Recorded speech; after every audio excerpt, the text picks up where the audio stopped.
오늘 말씀 느헤미야 마지막 여러분들과 느헤미야의 마지막 말씀 주께서 다시 오실 때까지라는 제목으로 함께 살펴보고자 합니다.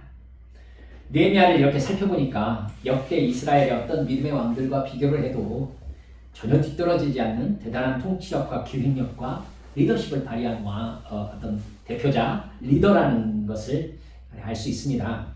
느헤미야는 성경에서 대표적인 신앙 부흥운동의 한 시대를 이끈 탁월한 리더였습니다. 느헤미야가 예루살렘 성벽을 재건하고 성문을 다시 달아서 예루살렘 성을 회복한 것은 단순히 안전한 생활터전을 만드는 개념이 아니었음을 여러분들과 함께 살펴보았죠. 느헤미야는 예루살렘을 거룩한 하나님의 도성으로 만들고자 한 것입니다. 그것은 하나님께서 이집트 노예로 살던 이스라엘 백성들에게 가나안 땅을 주셨을 때와 같은 마음이라는 것을 생각해 보셨으면 좋겠어요. 하나님은 이스라엘 백성들을 가나안으로 인도하시면서 그 땅에서 잘 먹고 잘 살라 이 개념이 아니셨습니다. 마치 느헤미야가 단순히 성벽과 성문을 건축하는 것이 이스라엘 백성들 돌아온 포로들이 잘 먹고 잘 살라 이 개념이 아니었던 것과 같아요. 하나님을 예배하며 하나님께 기도하며 하나님 말씀대로 순종하며 살아가는 하나님의 나라를 이루고자 하는 것이었습니다. 여러분, 그래서 가나안 땅을 주시면서 하나님은 가나안 땅에서 살던 가나안 족속들을 모두 멸절하라고 말씀하셨습니다.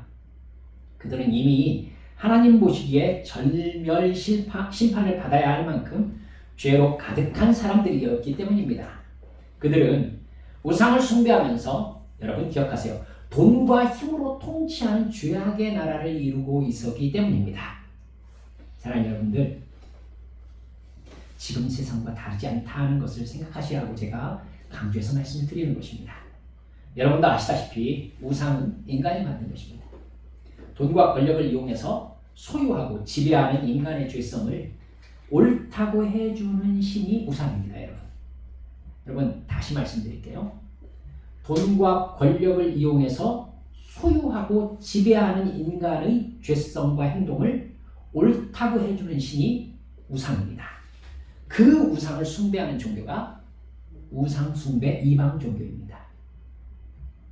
이 세상의 모든 종교를 보세요.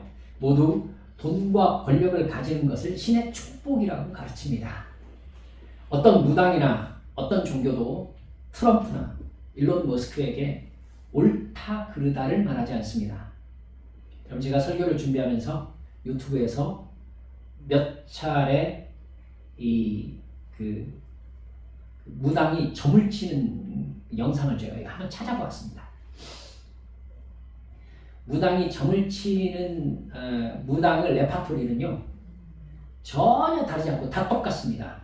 전부 다 좋은 일은 돈 버는 것이고 건강한 것이고 나쁜 일은 돈을 잃는 것이고 건강을 잃는 것입니다. 여러분 다시 말씀드리지만 어떤 무당이나 어떤 종교도 트럼프나 일론 머스크에게 옳다 그르다를 말하지 않습니다. 어떤 무당도 돈을 가지고 자기 앞에 와 있는 사람에게 무엇이 옳은 길이다, 무엇이 그른 길이다 라고 말하지 않습니다. 오히려 그들은 세상 최고의 부와 권력을 가졌기 때문에 여러분 트럼프는 무조건 신의 축복을 받은 사람인 거예요. 그들은 여러분 무당으로 말하면 대운을 잡은 사람들인 거고 조상신들이 엄청나게 도와준 사람이 되는 겁니다.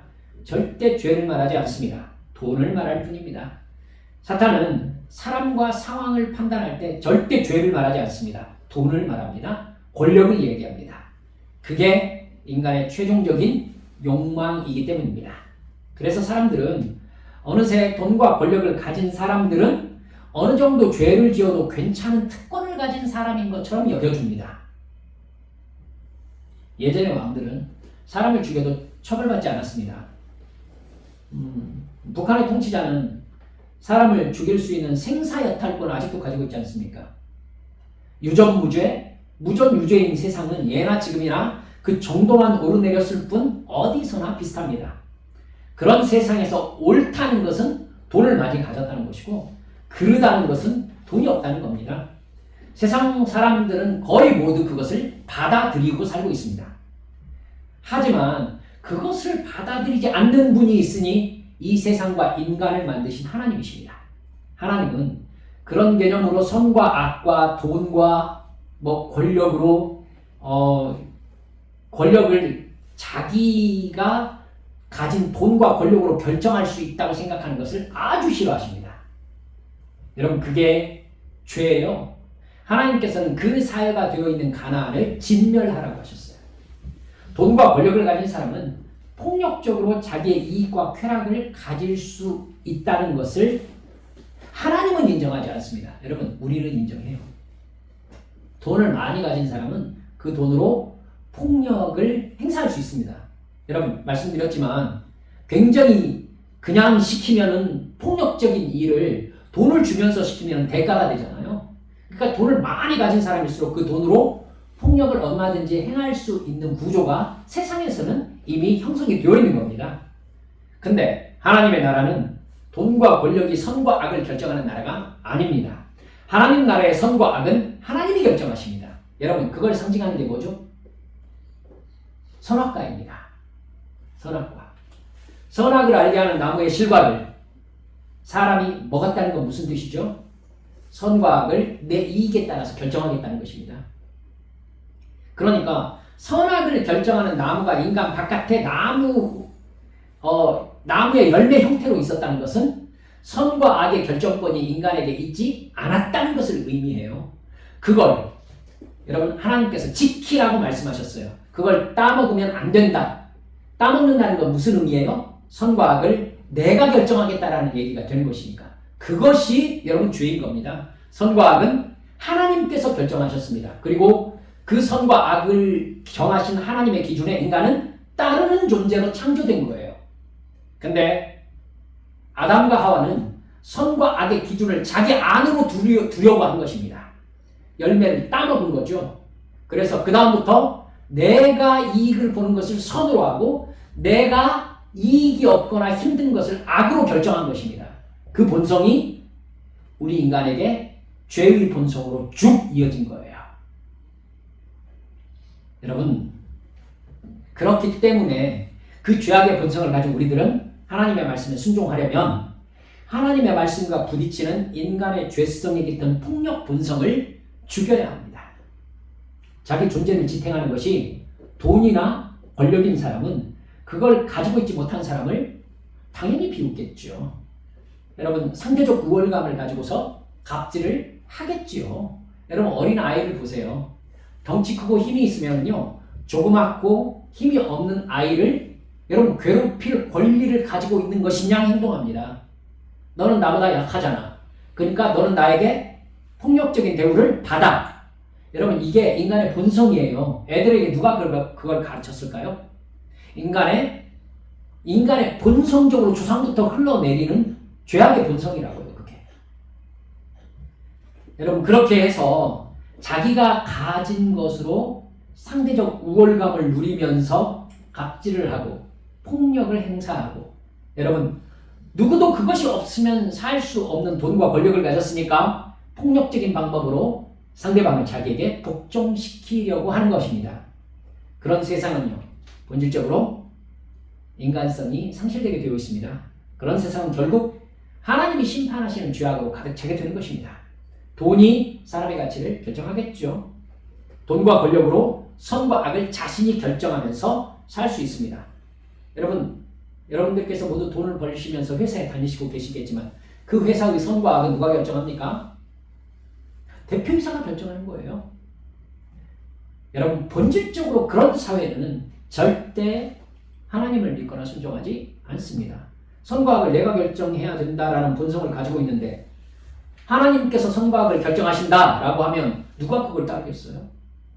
하나님을 믿거나 순종하는 건 그렇기 때문에 인간에게 아주 힘든 일입니다. 아주 힘든 일입니다. 그런 사회는 여러분 깨달으세요. 지옥의 샘플입니다. 사탄이 왕노릇하는 세상은 돈과 권력으로 사람을 폭력적으로 지배하는 게 가능해지는 지옥 샘플인 거예요. 가나안 땅이 그렇기에 하나님은 이스라엘 민족에게 가나안 모든 족속들을 진멸하라고 말씀하셨습니다. 하나님은 여러분 신약 성경에도 나오지 않습니까? 누가복음 16장 거짓 나사로의 얘기 나오죠. 돈과 권력으로 육체의 욕망을 만족시키면서 산 사람들은 영원히 지옥에 간다고 성경에 나와요. 그러면 누가복음 16장을 살펴보면서 제가 정말 오랜 시간 갈등했던 게 그것입니다. 돈을 벌면서 지옥의 불구덩이 속에 가 있는 그 부자에게요. 여러분, 나사로가 보이지 않습니까? 나사로가 누구의 품에 안겨 있죠? 아브라함의 품 안에 안겨 있는 걸로 나옵니다.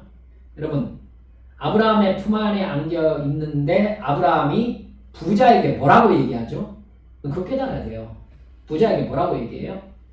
예 라고 얘기합니다. 성경에 몇 번 안 나오면 예 이렇게 나오거든요. 예, 너는 세상에서 많은 부귀와 평안과 재미와 세상의 풍요를 누렸잖니. 그러니까 너는 거기에 있는 거고, 나사로는 세상에서 많이 힘들고 고통스러운 일을 당했다. 그래서 나와 함께 있는 거다. 이렇게 얘기해요. 왜냐면 아브라함이 죄 얘기를 하지 않아요. 너는 하나님을 반역한 사람이다. 이렇게 얘기하지 않아요.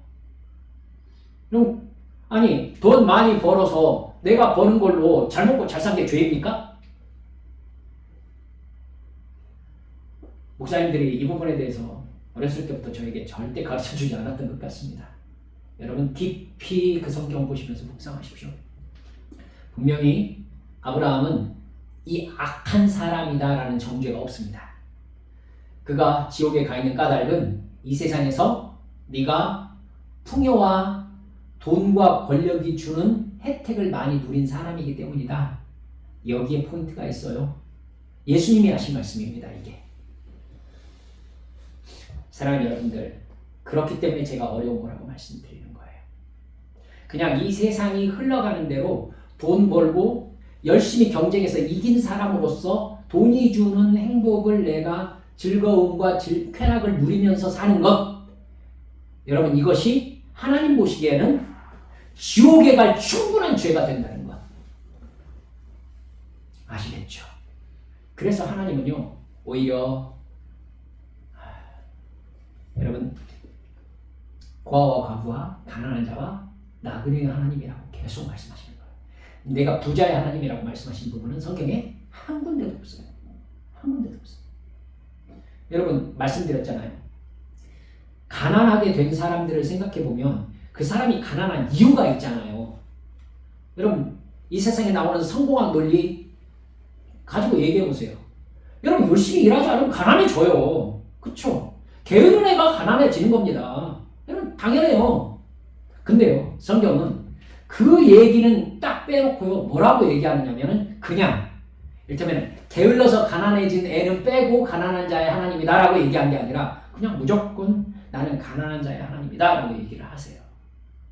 그러면요, 정말 하나님을 이해하기가 어려워지는 상황이 될 수도 있다니까요. 그럼에도 불구하고 우리는 어떻게 깨달아야 되죠? 여러분, 깨달아야죠. 아, 가난한 자의 하나님이시구나. 아, 부자는 천국에 들어가기가 낙타가 바늘기로 들어가는 것보다 어려운 게 맞구나. 예수님 농담하신 게 아니잖아요. 그렇죠? 사랑하는 여러분들, 예수님께서 말씀하신 것은 이 세상의 규칙, 즉 죄악의 본성이 만든 이 세상의 시스템대로 흘러가는 것은 하나님의 말씀에 순종한 삶이 아니다라고 우리에게 계속해서 말씀하고 계시는 거예요. 그럼 목사님, 이 세상의 시스템에서 내가 벗어나야 됩니까? 뭐 죽어야 되는 거예요? 여러분, 그 얘기 너무한 얘기인지 아시죠? 그 얘기를 하려고 하시는 게 아니잖아요. 그래서 예수님께서 뭐라고 하신 거죠? 누구든지 나를 따라오려거든 어떻게 하고? 자기를 부인하고. 그렇습니다. 이 세상의 죄악된 인간의 본성으로 만들어진 이 세상의 시스템 안에서 여러분, 내가 자연스럽게 가지고 있는 죄악의 본성을 너는 부인해라. 사랑하는 여러분들, 돈과 권력으로 육체의 욕망을 만족시키며 산 사람들이 구원받지 못한다고 성경은 일관되게 얘기하고 있다는 것, 우리 한빛 성도들은 잊지 않으셨으면 좋겠습니다. 그러니까 돈 많이 벌어가지고 이 세상 여행 다니면서 너무 즐겁게 재미있게 착하게 가로 열고 사는 것, 그게 복이다. 저도 그렇게 얘기하고 싶어요. 그런데 그게 아닐 수 있다는 가능성이 성경에서 강하게 암시되고 있다는 것, 여러분 절대 잊지 말아 주시기 바랍니다. 느헤미야는 돌아온 포로 후 공동체에게 이런 하나님의 나라의 원칙을 따라 살아가야 한다는 걸 강력하게 주지시켰습니다. 먹고 사는 것보다 먼저 하나님의 말씀을 듣고 죄를 회개하고 하나님의 말씀에 순종함으로 하나님과의 사랑의 관계를 회복하는 것이 먼저라고 가르쳤습니다. 그의 마음이 하나님의 마음에 맞았기 때문에 하나님은 느헤미야의 통치를 받는 포로 후 공동체의 마음에 하나님의 말씀을 사모하는 마음을 주셨죠. 민족적 회개 운동이 일어났고 성전 정결 운동과 제사와 예배 회복 운동, 그리고 일상의 거룩 회복 운동이 일어났습니다. 그들이 가난함에도 불구하고 성전을 섬기는 제사장들과 레위인들과 찬양대와 문지기들의 사명에 비용을 지불하기로 합니다. 11조를 철저하게 바치기로 합니다. 여러분, 그 하나님의 전을 섬기는 사람들의 일상을 감당하는 그 비용을 자기들이 대기로 합니다. 또 죄를 고백하며 제사를 드려 죄 사함을 받는 하나님과의 관계 회복이 제자리를 잡게 합니다. 그리고 우리가 읽은 성경 말씀에 나온 대로 이방 사람들과의 혈연 관계를 단절하는 일상의 거룩 회복 운동이 일어났던 거예요. 여러분, 그런데 지금 느헤미야 마지막 12장 13장 사이에는요, 시간의 간격이 1년 넘게 존재합니다.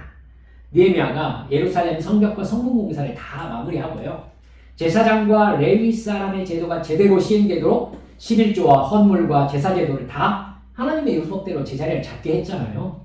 그 후에 성벽과 성문을 하나님께 정결례를 통해서 봉헌했습니다. 예루살렘 성이 거룩한 성임을 선포한 것이죠. 그 안에 사는 하나님의 백성들의 삶도 거룩해야 한다고 선포한 것입니다. 그 후에 여러분 13장 6절 한번 보시겠어요? 13장 6절을 보면은 그때 내가 예루살렘에 있지 아니하였느니라 바벨론 왕 아닥사스다 32년에 내가 왕에게 나아갔다가 며칠 후에 왕에게 말미를 청하고 이렇게 되어 있죠. 여러분, 느헤미야가 페르시아의 아닥사스다 왕의 허락을 받아가지고 온 거였잖아요. 총독으로요. 돌아갔던 거예요. 페르시아 본토로. 아마 자기가 유대의 총독으로 와 있겠다고 말한 기한이 다 찼거나 아니면 아닥사스다 왕이 불렀기 때문일 거예요. 6절 하반절에 보면 우리 방금 읽었잖아요. 돌아간 느헤미야가 며칠 후에 왕에게 말미를 청하고 예루살렘에 돌아왔다. 이렇게 얘기하고 있기 때문에 우리는 시간 차이가 그냥 며칠밖에 나지 않는가 보다라고 생각하기 좋은데요. 이 며칠 후라는 말의 히브리어 원어가 레케츠 라밈 이렇게 써 있어요. 레케츠 라밈이라는 말은요, 그대로 지역하면 날들의 끝에 이런 뜻이에요. 날들의 끝에. 이건 며칠이라고 해석하기보다 느헤미야가 페르시아로 돌아간 지 어떤 기한의 끝에 뭐 이런 뜻이에요. 그러니까 1년이 다 되어갔을 때이거나 아니면 자기가 페르시아에서 해야 될 일을 다 한 날들의 끝에, 즉 아닥사스다가 자기를 불러가지고 이것 좀 해달라라고 한 그 일을 다 마친 날들의 끝에 라고도 해석할 수 있는 이야기인 겁니다. 그러니까 최소 유대 땅을 떠난 지 1년에서 몇 년 정도가 흘렀다라고 볼 수 있는 거예요. 12장 13장 사이에는요. 저는 몇 년이 지났다고 생각해요. 제가 뒤에 말씀드릴게요. 느헤미야는 다시 아닥사스다 왕에게 예루살렘에 제가 가봐야 되겠습니다 라고 말한 후에 예루살렘으로 돌아온 거예요. 그가 돌아왔을 때 여러분 기가 막힌 것들이 이렇게 발견이 됩니다. 제사장 엘리야십이 예전에요, 산발랏, 여러분 기억하고 계시죠? 사마리아 총독이었던 산발랏의 부관으로 예루살렘 성벽 공사를 악독하게 방해하면서 느헤미야 우리 만나러 와라 막 4번씩 막 불러 제끼면서 예레미야를 죽이려 했던 사람이 도비야잖아요. 산발랏과 도비야, 게셈 이렇게 여러분 말씀드렸잖아요. 그 도비야에게 제사장 엘리야십이 성전 뜰 방을 내주었다는 사실을 알게 됩니다. 그래서 성전 안에 있는 방에다가 도비야의 개인 물건을 보관할 방을 내주었다는 사실을 알게 돼요.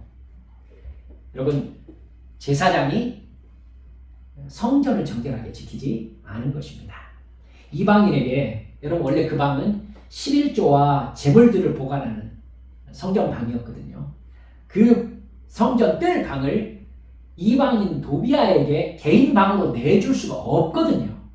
그런데 도비아는 친인척 관계로 이스라엘의 귀족들과 관계가 맺어져 있었잖아요. 그래서 제사장이 그 방을 내줬던 것 같습니다. 그뿐만이 아닙니다. 10절에 보면요, 레위 사람들이 받아야 할 몫을 주지 않아가지고 결국 제사를 섬기고 성전 사역을 감당하던 레위 사람과 찬양단원들이 먹고 살기 위해서 반일을 하기 위해 떠난 사실을 발견하게 됩니다. 여러분, 11조를 바치지 않았다는 건 성전 제사 제도의 근간이 완전히 무너졌다는 의미가 되는 것이죠. 여러분, 레위 사람들이 11조를 받아야 먹고 살 수 있잖아요. 근데 11조가 없으니까 레위 사람들이 자기들에게 주어진 땅으로 농사를 지으러 떠난 거예요. 여러분, 찬양하는 사람, 제사를 집행하는 레위인들, 제사장들, 또 성전 문지기들도 있었잖아요. 이 사람들이 11조가 없으면 떠나가야 되는 거예요.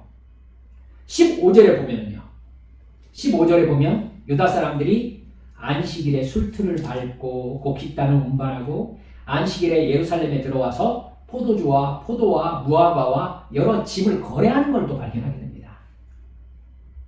뿐만 아니라 우리가 읽은 본문 23절에서부터 보면요, 유다 사람이 아스돗과 암몬과 모압 여인을 맞아 아내로 삼았는데 그 자녀들이 유다 말을 하지 못한다라는 사실을 발견하게 됩니다.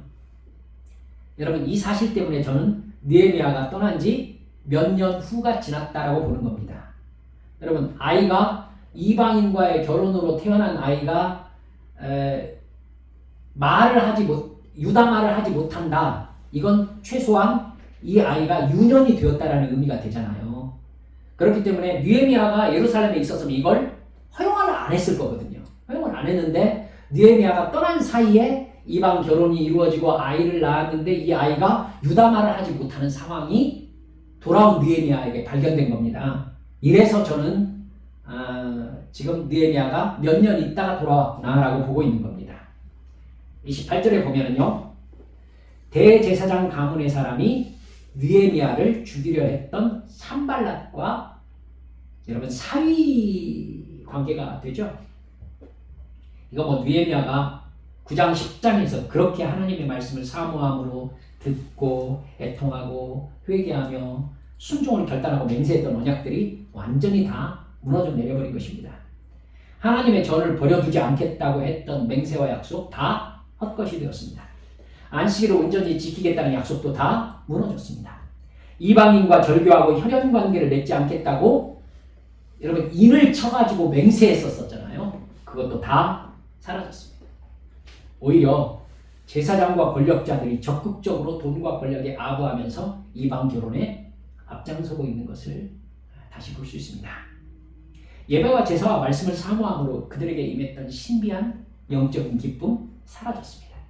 그들의 소유를 자기가 먹고 사는 것보다 육체의 필요보다 하나님의 제사와 하나님의 전을 섬기는 데 먼저 사용하겠다고 한 약속이 다 무너졌으니까 여러분 예배와 제사가 무너진 거잖아요.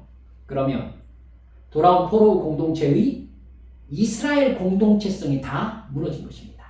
성전이 다시 버려진 것이죠. 느헤미야가 이끌 때 있었던 나팔절의 말씀 선포, 대속죄일의 애통과 회개, 그리고 대대적으로 지켰던 초막절의 감사와 감격과 사랑과 나눔의 공동체성이 다 무너진 것입니다. 회개함으로 제사를 드리고 하나님의 말씀을 사모하며 듣고 베풀어 주신 하나님의 은혜에 감사하며 찬양하던 예배의식도 다 무너져버린 것이죠. 정말 어떻게 이럴 수 있을까 싶지만은요, 앞서 인도하는 올바른 지도자의 인도가 없으면 어떤 결단과 맹세도 사실 너무나도 허무하게 무너지고 사라져버릴 수 있다는 것을 우리는 볼 수 있습니다. 솔로몬이 왕위에 올랐을 때 이스라엘 백성은요, 근동 어디에서든지 우러러볼 만한 명예와 부를 가지고 있었습니다. 온 땅에 은이 흔할 정도였다라고 말할 정도로 돈이 많았습니다. 군사력은 감히 당시의 최고 제국으로 일컬어지던 이집트조차 딸을 솔로몬에게 시집 보내가지고 화친을 청해야 할 만큼 솔로몬이 만든 이 이스라엘 제국에 해당하는 영토와 힘을 가지고 있었어요. 지혜의 왕이 다스리고 있었으니 얼마나 정치와 사회가 안정되어 있겠습니까? 그러나 솔로몬이라는 지도자가 우상을 받아들입니다. 그러자 율법을 지키는 삶이 즉시 퇴색하기 시작했고 하나님의 역사심도 감소하기 시작했습니다. 솔로몬은 하나님의 종이 되기를 거절했고 그러한 지도자 밑에서 이스라엘은 고통을 겪기 시작했습니다. 마침내 이스라엘은 솔로몬의 아들 르호보암 때에 북이스라엘과 남유다 둘로 나눠지고 말았습니다. 여러분 불과 몇십 년 지나지 않았습니다. 더욱이 솔로몬의 아들에게는 유다 지파와 베냐민 지파만 남았습니다. 한 세대 만에 남북이스라엘로 나뉘어졌고 북이스라엘은 출발부터 우상 숭배의 나라로 타락한 채 시작했습니다. 이게 영적인 리더의 중요성입니다. 또한 우리가 깨어 기도하며 말씀 순종하기에 집중하지 않으면요 곧바로 우리의 죄성이 다시 우리를 점령한다는 사실을 잊지 말아야 됩니다. 우리는 회개하고 구원의 확신을 가지고 있다고 하지만 여전히 죄성이 새겨져 있는 육체 안에 살고 있습니다. 우리가 한번 결단하고 한번 맹세하고 한번 통곡하며 회개했다고 죄에서 벗어나서 우리의 죄성을 버릴 수 있다고 생각하면 착각입니다, 여러분.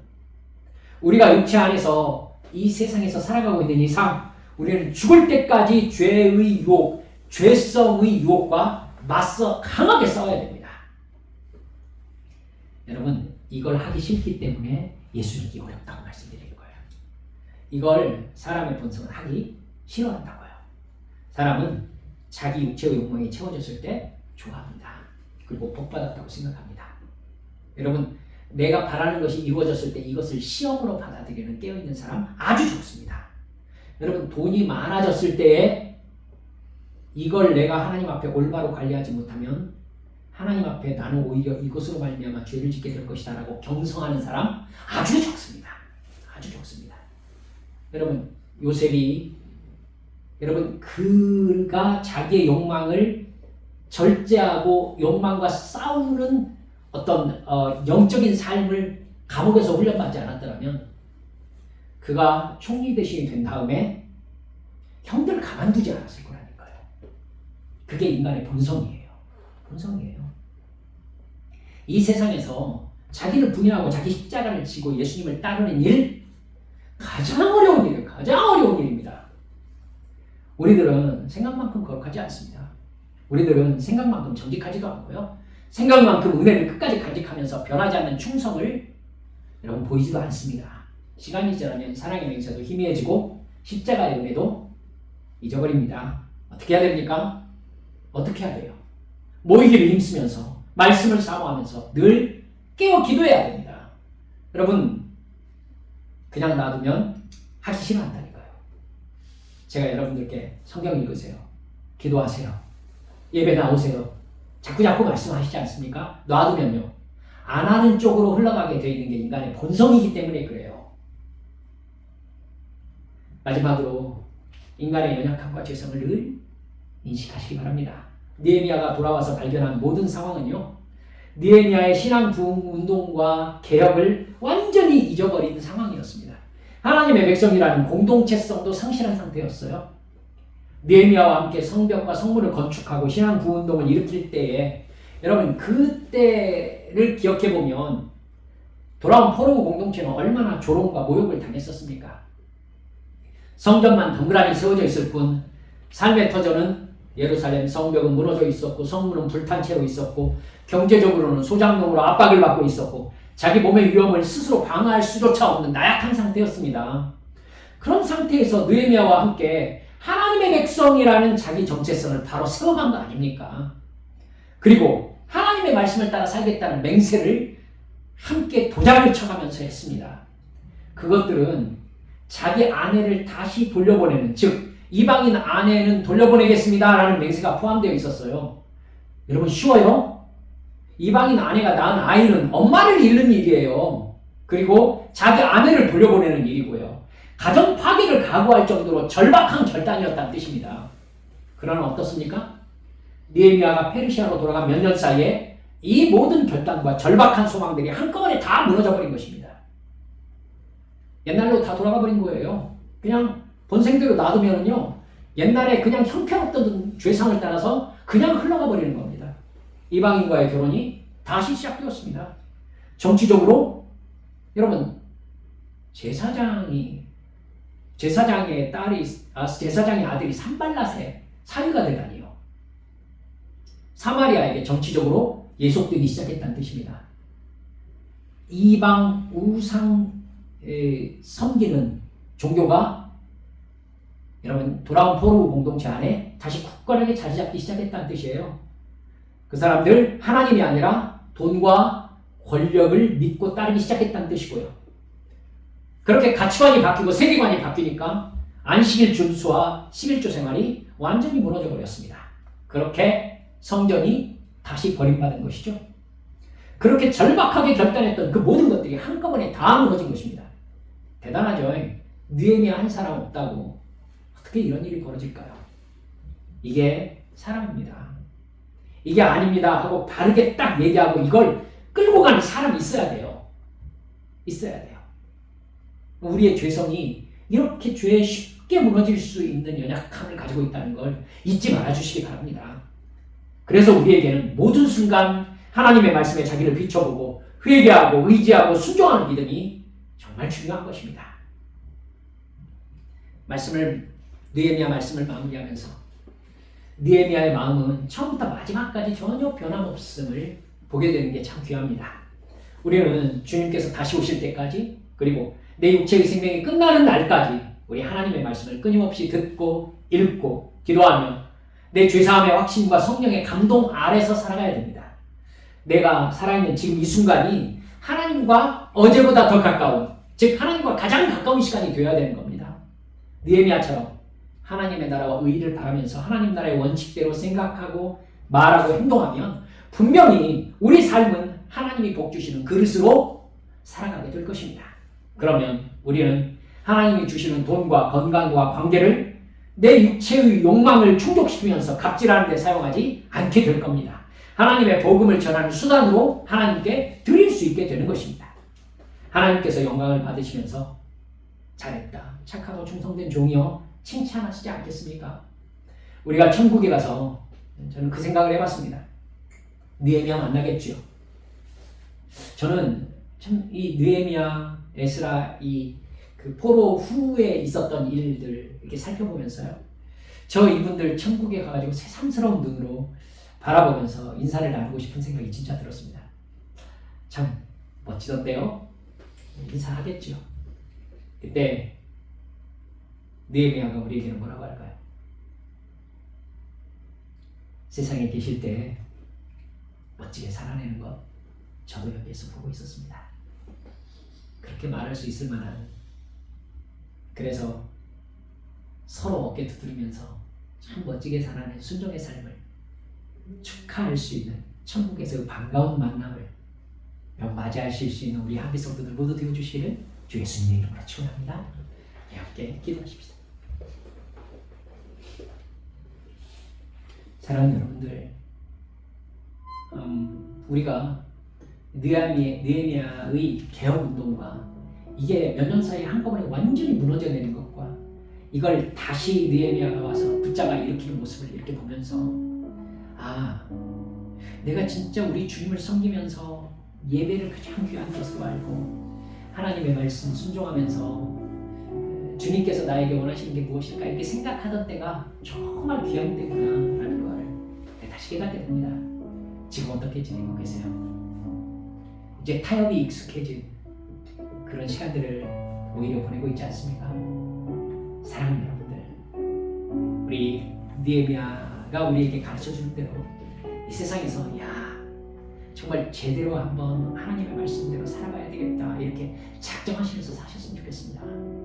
예배 귀중히 여기시고요. 하나님의 말씀에 순종하면서 그리고 깨어 기도하면서 하나님 하고 잠에서 일어나서 기도하시고 잠드시면서 기도하시고 여러분 혼자 있을 때 찬양하시고 그러면서 우리 주님과 동행하는 삶의 변화들이 우리 안에 굳건히 자리 잡아가는 우리 한빛 성도들이 되시기를 바라봅니다.